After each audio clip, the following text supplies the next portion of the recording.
La dernière rubrique naturellement de votre émission Le meilleur réveil, mesdames et messieurs, c'est la revue des titres et c'est avec Faouzia Sefou.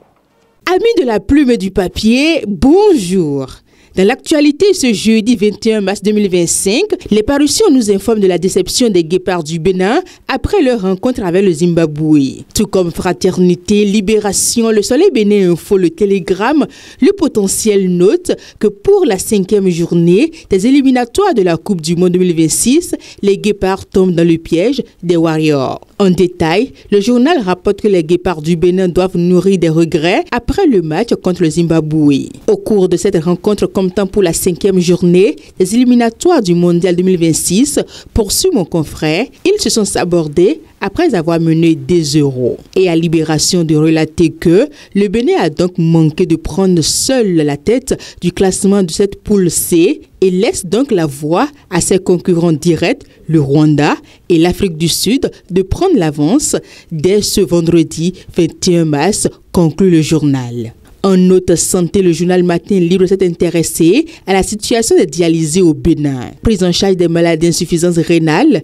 l'indifférence du gouvernement Talon face au triste sort des dialysés. En détail, dans les colonnes du journal, on peut lire qu'il se meurt à petit feu, dans la douleur et sans aucun espoir de pouvoir en guérir. Des images choquantes sont abondamment relayées sur la toile. Seulement, tout semble laisser indifférentes les autorités béninoises. Périleuse, poursuit mon confrère, l'insuffisance rénale touche des milliers de Béninois. La dialyse, seul traitement recommandé pour ce mal chronique et à vie, ne coûtait presque rien aux Béninois. Mais depuis l'avènement du régime de la rupture, la dialyse est devenue payante au Bénin. Dès lors, il n'est plus question pour ces malades à vie de pouvoir bénéficier de cette empathie de l'État afin de mieux faire face à ce mal ruineux. En politique, le Soleil Bénin Info nous apprend que dans le cadre des élections générales 2026, l'opposition est contrainte de changer de stratégie. Et pour cause, mon confrère précise dans sa plume que, pendant qu'on s'approche de la date fatidique, l'opposition peine à se structurer et à définir une stratégie claire